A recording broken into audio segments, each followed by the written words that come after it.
A shell is fired from a cannon with a velocity v meter per second at an angle theta with the horizontal direction. At the highest point in its path, it exploded into the two pieces of equal mass. One of the piece retraced its path to the cannon and the speed in the meter per second of the other piece immediately after the explosion is. देखो करते हैं इसको. इस question को कैसे करेंगे हम? पहले तो समझो क्वेश्चन को क्या है कि मान लो यहाँ पे ग्राउंड है, ग्राउंड से एक बॉल को फेंका जी v की स्पीड से, एंगल था थीटा, इसका m था मास, ये बॉल यहाँ गई, ये दो पार्ट्स में बट गई. पहले तो ये बताओ यहाँ पर जब ये बॉल पहुंची इसकी वेलोसिटी कितनी हो जाएगी यहाँ पे? इसका मास अब पहले m था, अभी भी क्या है इसका m. वेलोसिटी कितनी हो जाएगी यहाँ पे? v cos theta. मानते हो इस बात को? अब एक तो ये सिचुएशन मान लो अभी फटेगा, ये फटने से जस्ट पहले और फटने के जस्ट बाद आप देख रहे हो, ठीक है ना. फटने से जस्ट पहले इसका मोमेंटम क्या था ये बताओ आप मुझे. तो p इनिशियल था mv cos थीटा. अब इसको मैं फटा रहा हूँ, ठीक है, अभी फटेगा.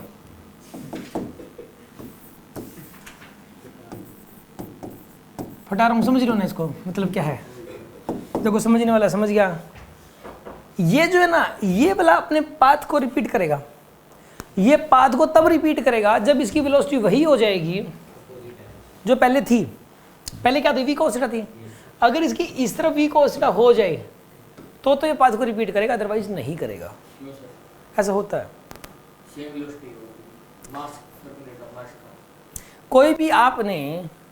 कोई भी बॉल ऐसे फेंक दी हवा में ऐसे करके, छत पे कोई बंदा है, वो ऐसे आई उसके पास बॉल, ऐसे जाके ऐसे आई, ठीक है.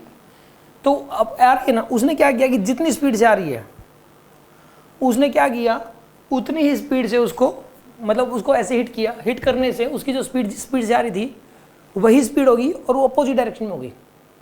तो जैसे जैसे वो आई थी वैसे वैसे वो जाएगी उसी रास्ते से. एक और क्वेश्चन करो.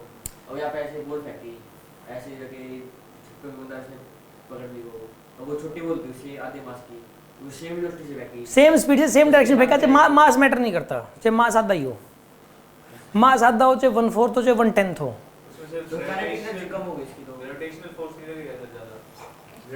नहीं ज़्यादा लगे कम लगे यार, पोटेंशियल से भी कम ज़्यादा, स्पीड तो वही है ना. एक्चुअल में एक बात बताओ, स्पीड जिस तरीके से घटेगी यार बढ़ेगी, ओरिजेंटल वेलोसिटी सेम ही रहेगी. वर्टिकल जी के मास पे डिपेंड ही नहीं करती. आप एक बात बताओ, चाहे हल्की बॉल छोड़ दो चाहे भारी बॉल छोड़ दो, दोनों इकट्ठे ही पहुंचती ना ग्राउंड तक. हालांकि दोनों पे mg अलग अलग लगता है फिर भी इकट्ठे पहुंचती हैं. तो वहाँ पर मास मैटर नहीं कर रहा ना पाथ रास्ते में मैटर करेगा. अब एक बात बताओ, ये वाली बॉल फेंकी है, मास एम वेलोसिटी v की, इसमें time of flight maximum height और रेंज आएगी, नोट कर लो. इसका मास डबल कर दो आप, वेलोसिटी उतनी कर दो आप, तो टाइम ऑफ फ्लाइट भी वही रहेगा, मैक्सिमम हाइट भी वही रहेगी, रेंज भी वही रहेगी. मास पे तो डिपेंडेंस है ही नहीं. पूरी काइनेमेटिक्स में सारे क्वेश्चंस में मास पे डिपेंडेंस कहाँ पर है? समझ रहे हो बात को? कहीं time of flight maximum height और रेंज के फॉर्मूले में या पाथ कैसा बनेगा इस बात पे मास की कोई डिपेंडेंस रही हो. चलो आप एक बात बताओ, आपने कभी वो खेला है क्या बोलते हैं वो बैडमिंटन होता है एक तो, पर एक वो बॉल मारते हैं ना, बॉल टेनिस होता है ना, टेबल टेनिस नहीं, वो ऐसे बॉल को मारते हैं और इधर से एक बंदा मारता है बॉल को. टेनिस होता है क्या वो? बस सीढ़ी की जगह बॉल होती है, बिल्कुल सही कह रहे हो टेनिस के अंदर. इसमें क्या किया कि एक बंदे ने ऐसे हिट किया. अब इधर वाला जो बंदा था वो आई तो जिस डायरेक्शन में आ रही थी और जो स्पीड थी, आपने अगर उसको उतनी ही स्पीड दे दी उसी डायरेक्शन में मार के ऐसे हिट करके, उसी डायरेक्शन में स्पीड बदल गई बस, तो ठीक उसी रास्ते से वापस जाएगी वो, ठीक उसी रास्ते से वापस जाएगी, रास्ता भी नहीं बदलेगी वो. आगे बात समझ में आपको? अच्छा, मास से आधा भी हो जाए, चाहे 1/4 हो जाए, ठीक है. अब सुन लो, यहाँ पर ये m/2 इसकी वेलोसिटी को उसने इधर कर दी. अब p फाइनल लिखो और इसकी वेलोसिटी इधर मान लो v डैश, ठीक है. इसका मोमेंटम कितना हो जाएगा बताइए अब आप? माइनस का m/2 v cos थीटा, और इसका मोमेंटम क्या हो जाएगा बताइए? Plus m/2 v dash. अब इन दोनों को इक्वेट करो आप, p initial is equals to p final लिखोगे आप. P इनिशियल हो जाएगा mv cos theta, P initial हो जाएगा mv cos थीटा, और P फाइनल हो जाएगा -m/2 v cos theta plus में m/2 इंटू v डैश, ये आएगा आपके पास।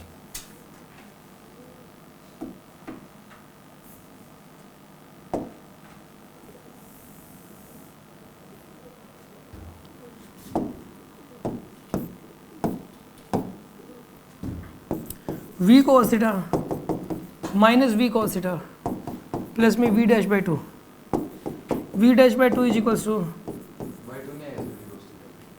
क्या कह रहे हो? राइट साइड में v cos theta by 2 m से m में वो 2, मैं समझा नहीं क्या कह रहे हो आप। सेकंड स्टेप अरे ये वाला यहाँ क्या, ठीक है, तो ये बनेगा अब 3/2 v cos थीटा बनेगा, इसको तो 2 से 2 कैंसिल, v डैश की वैल्यू आएगी 3v cos थीटा, ये आंसर है। v डैश की वैल्यू आ जाएगी इसके अंदर 3v cos थीटा। कौन सा क्वेश्चन था वो?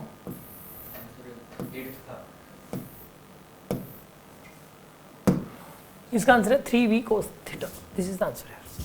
समझ में आ गया आपको?